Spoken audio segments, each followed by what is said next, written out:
Polemik soal kepindahan ibu kota dari Jakarta ke ibu kota negara Nusantara di Penajam Pasir Utara, Kalimantan Timur, tampaknya segera berakhir.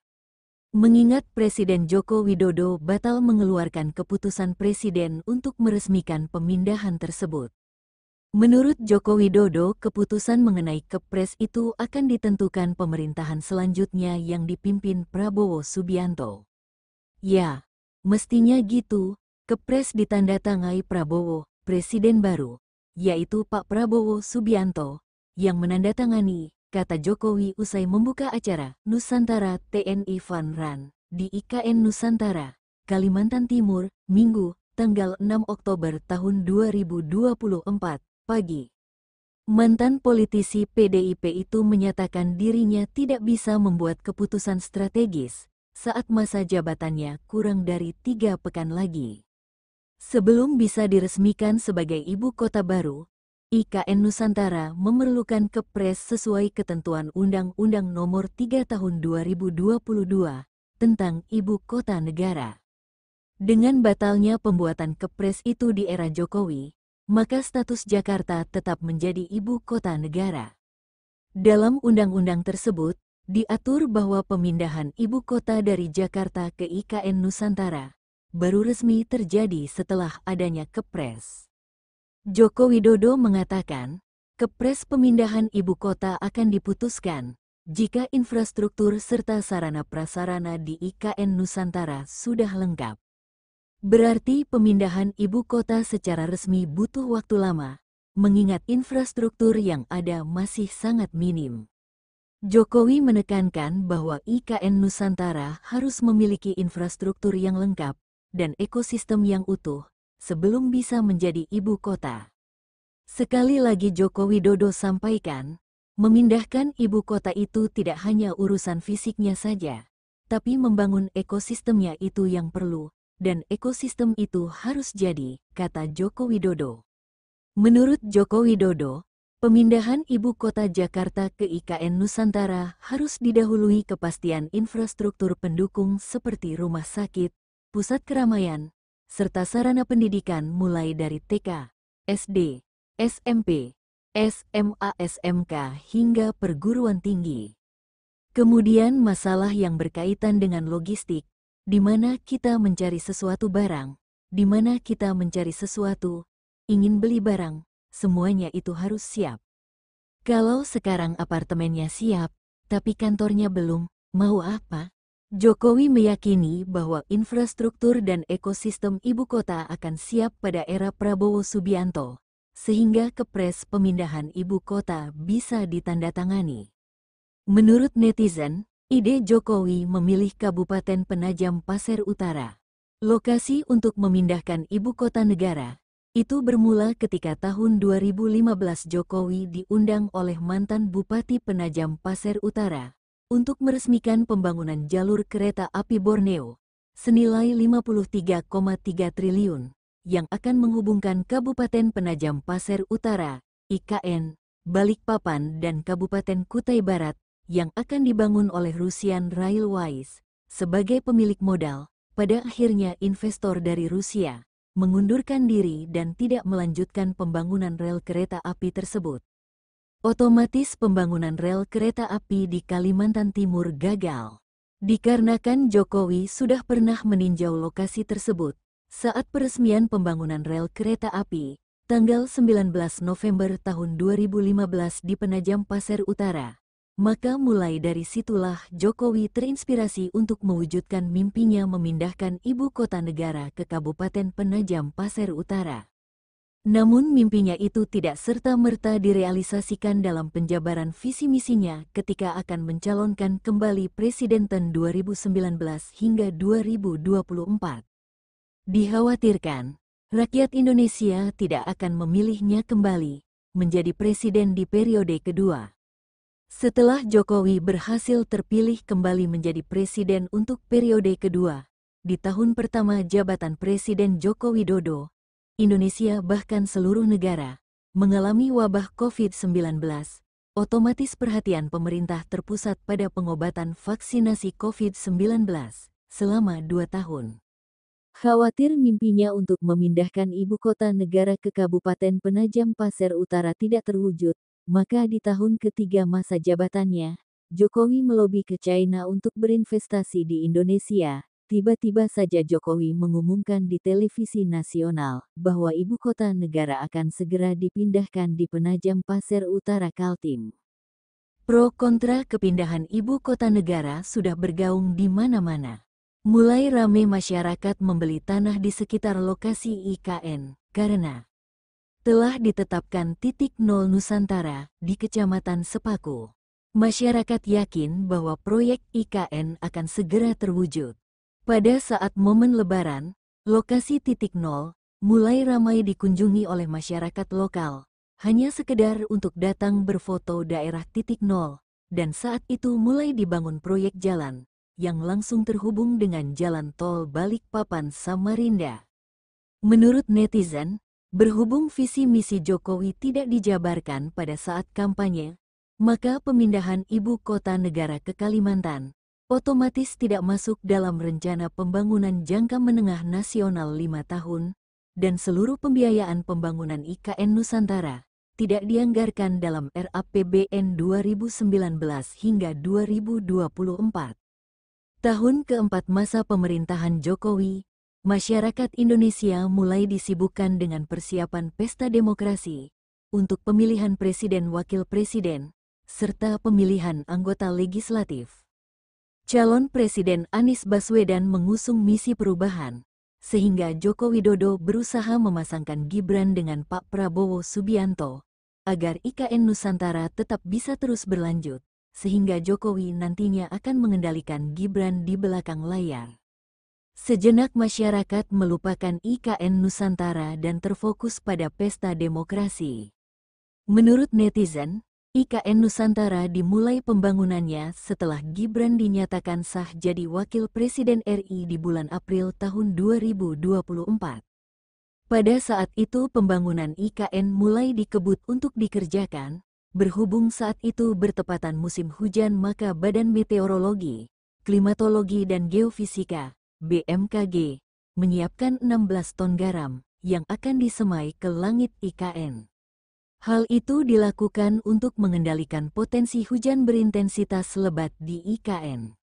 Kepala BMKG Dwi Korita Karnawati mengatakan, IKN menjadi salah satu daerah di Kaltim yang berpotensi diguyur hujan dengan ketebalan antara 200 sampai 300 mm per bulan, berdasarkan hasil analisa dasarian bulan Juni tahun 2024. Di saat yang bersamaan pengerjaan pembangunan sejumlah proyek strategis, antara lain Bandara VVIP dan jalan tol di daerah setempat, masih berlangsung dan harus cepat diselesaikan.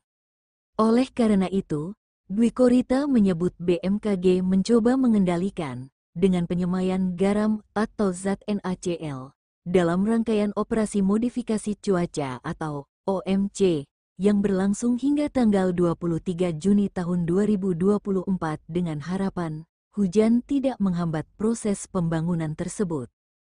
Sementara itu, PLT Deputi Bidang Modifikasi Cuaca BMKG Tri Handoko Seto menambahkan, dalam pelaksanaan OMC, sejauh ini sudah dilakukan 10 sorti penerbangan yang menyemai garam tersebut ke gumpalan awan penghujan dengan total 21 jam 25 menit penerbangan oleh armada pesawat KASA 212-400 dengan registrasi A2114 milik Skadron 4 TNI AU.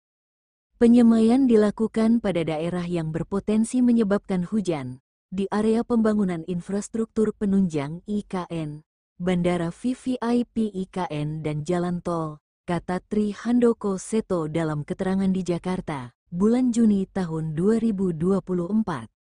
Sebagaimana diketahui bahwa pembangunan Bandara VVIP Ibu Kota Nusantara dan Jalan Tol segmen 5B di Kabupaten Penajam Pasir Utara menjadi permasalahan yang tak kunjung selesai. Pasalnya, pada proses pembangunan, pihak pemerintah diduga terus melakukan penggusuran lahan warga setempat tanpa ada konfirmasi kepada pemilik lahan. Hal tersebut mencuat kembali saat pelaksanaan sosialisasi oleh Gugus Tugas Reforma Agraria, GTRA, dengan menghadirkan masyarakat dari kelurahan terdampak yakni dari Kelurahan Gresik, Jendebora, Riko, dan Maridan. Salah satu warga Kelurahan Riko, Titania mengatakan, 1 hektar lahan miliknya tiba-tiba digusur. Tidak ada konfirmasi kepadanya sebagai pemilik lahan maupun kepada pemerintah kelurahan. Saya kaget karena tiba-tiba itu langsung digusur abis tanpa izin ke saya, tanpa seizin lurah juga, ungkapnya. Ia pun mengakui memiliki legalitas lahan, jauh sebelum adanya pembangunan bandara maupun jalan tol. Jadi efektifnya pembangunan IKN Nusantara hanya beberapa bulan saja. Apalagi akan digunakan pada saat upacara Hari Ulang Tahun Kemerdekaan RI tanggal 17 Agustus tahun 2024. Maka Jokowi mengumumkan mulai tanggal 27 Juli tahun 2024 akan berkantor di IKN ditandai dengan rapat kabinet pertama di IKN. Tujuan sebenarnya tidak lain agar Jokowi dapat mengawasi proyek pembangunan IKN dari dekat. Lanjut menurut netizen, harusnya Joko Widodo, sebelum memulai suatu proyek, apalagi memindahkan ibu kota negara, harus punya perencanaan yang matang. Studi kelayakan atau feasibility study wajib dibuat pada tahap awal suatu proyek, yang membuat adalah konsultan perencanaan dengan menggunakan SWOT analisis. Dari studi kelayakan itu, pengambil kebijakan bisa mempertimbangkan peluangnya apa saja, ancaman apa saja, keuntungan apa yang diperoleh, serta kerugian yang dihadapi pada masa yang akan datang bila proyek tersebut dikerjakan. Kalau kerugian dan ancamannya lebih besar daripada peluang serta manfaatnya, maka pengambil kebijakan jangan meneruskan proyek tersebut. Jadi tidak asal membangun tanpa perencanaan, bukan hanya menuruti ambisi pribadi, mumpung masih berkuasa dan mengejar cuan pribadi, tidak mikir resiko di belakang hari. Sekarang Jokowi kelihatannya menyerah, setelah mendapat ancaman dan tekanan masyarakat, tokoh politik, tokoh agama, kaum cendekiawan dan pengamat politik. Bahkan sekarang Jokowi mulai ngeles, mau memiroh kepres kepada Presiden Prabowo. Lempar batu sembunyi tangan, mau melepaskan tanggung jawab dari amukan masyarakat Indonesia.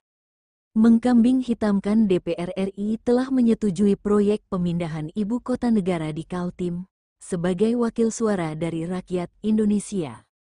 Jokowi membangun mega proyek tanpa membuat studi kelayakan.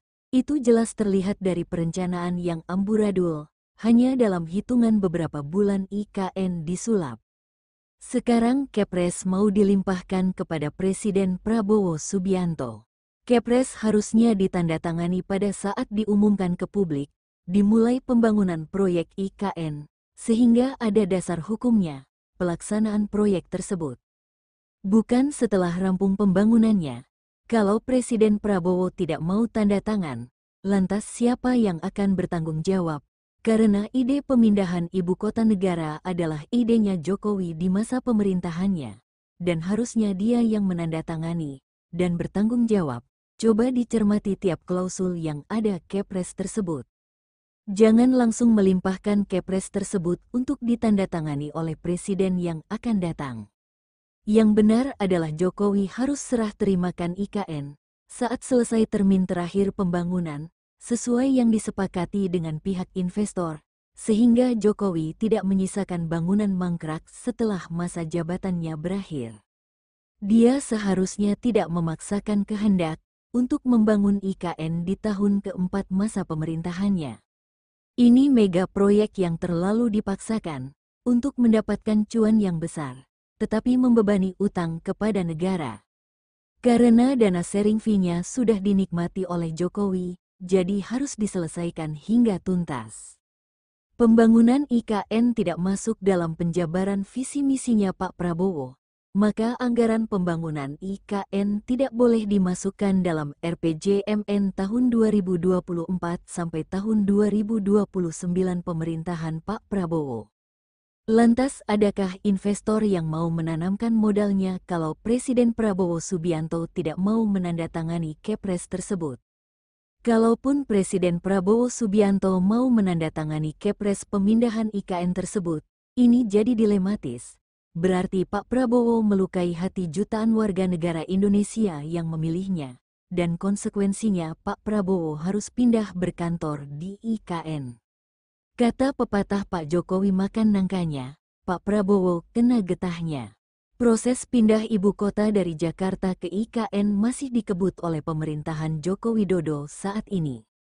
Hal tersebut mendapatkan kritikan oleh pengamat politik Said Didu, hingga menyebut Joko Widodo sebagai orang tidak waras. Said Didu pun, lewat akun X pribadinya, menyentil pernyataan Jokowi terkait pindah ibu kota tersebut. Said Didu menyebutkan, jika hanya orang tidak waras yang mau membangun dan pindah rumah jika tidak ada uang, Said Didu juga menilai bahwa ada baiknya Presiden Jokowi yang pindah ke IKN. Yang selama ini mau pindah siapa Pak? Bagaimana kalau Bapak aja yang pindah?